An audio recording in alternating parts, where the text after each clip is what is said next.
السلام عليكم البنات، نتمنى تكونوا بخير وعلى خير صحه جيده.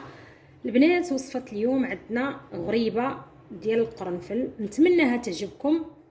وما تبخلوش عليا البنات باللايك وبابوني. نبداو بسم الله على بركه الله. اول حاجه عندي البنات عندي واحد 125 غرام ديال الزبده تكون على حراره المطبخ.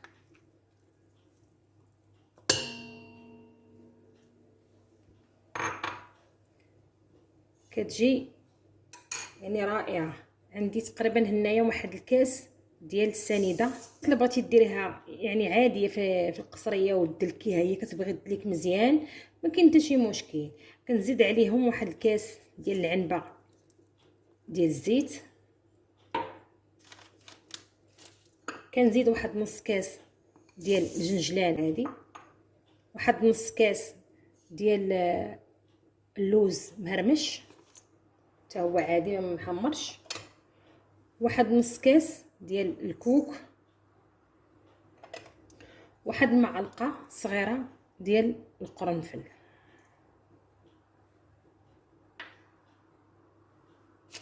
واحد الكيس ديال لافاني،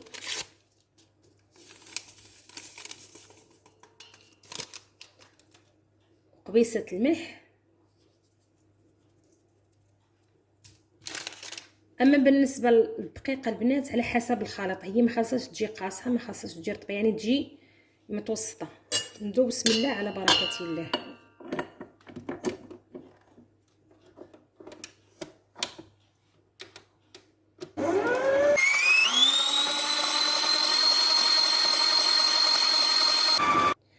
من بعد ما جميع العناصر تخلطت لينا، دابا غنزيدو الدقيق بشويه بشويه. يعني انا غندير زلافه هي الاولى،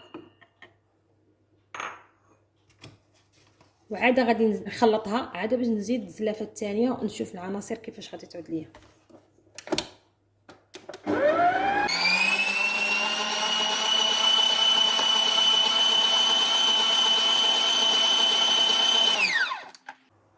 غنزيد الزلافه الثانيه ديال الدقيق، والدقيق البنات يكون سبيسيال ديال الحلوى. من بعد ما زدت الزلافه الثانيه ديال الدقيق غنزيد واحد الخماره ديال بينك باودر ونبدا نخلط.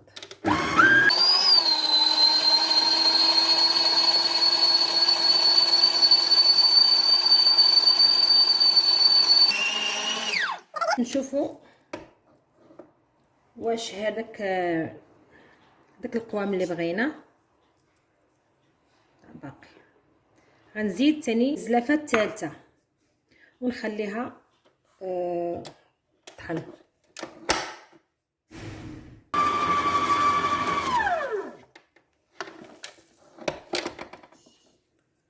صافي البنات، هذا هو القوام اللي انا بغيت.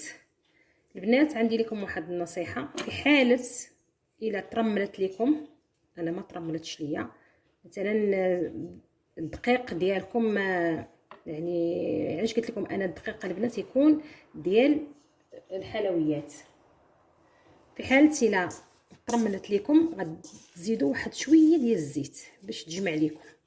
انتم البنات هذا هو القوام اللي انا بغيت.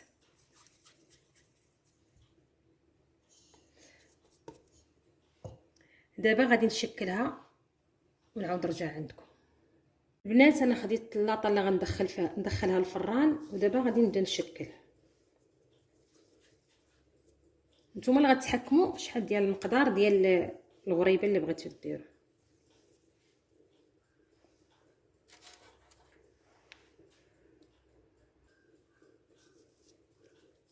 صدقوني البنات كتجي رطبه، ومن ايام زمان كانوا كيديروها لينا والدينا، وطاحت على بالي قلت الله نديرها معاكم. ما تبخلوش ليا البنات باللايك وبابوني والبارطاج. اي حاجه بغيتوها البنات كتبوا لي في التعاليق. واخا كنغبر عليكم رانا كنرجع.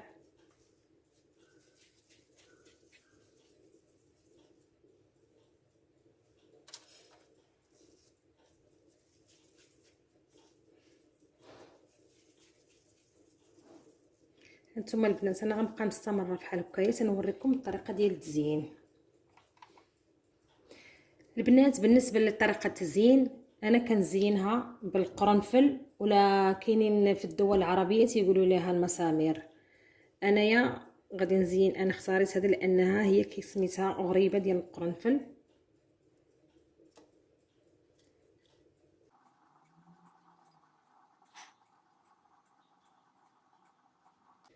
القرنفل كيعطيه واحد الرائحه ما نقولش لكم.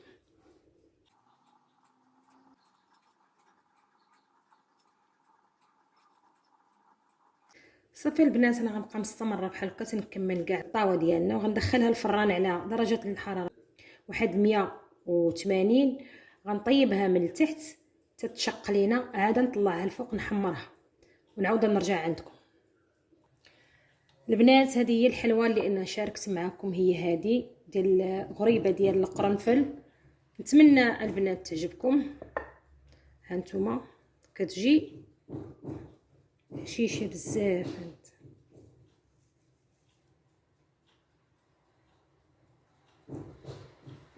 نتمنى تعجبكم هذه الوصفه هذه البنات، وما تبخلوش عليا باللايك وبابوني. نتمنى تعجبكم هذه الوصفه هذه. المره الجايه ان شاء الله عندي وصفه اخرى، والسلام عليكم.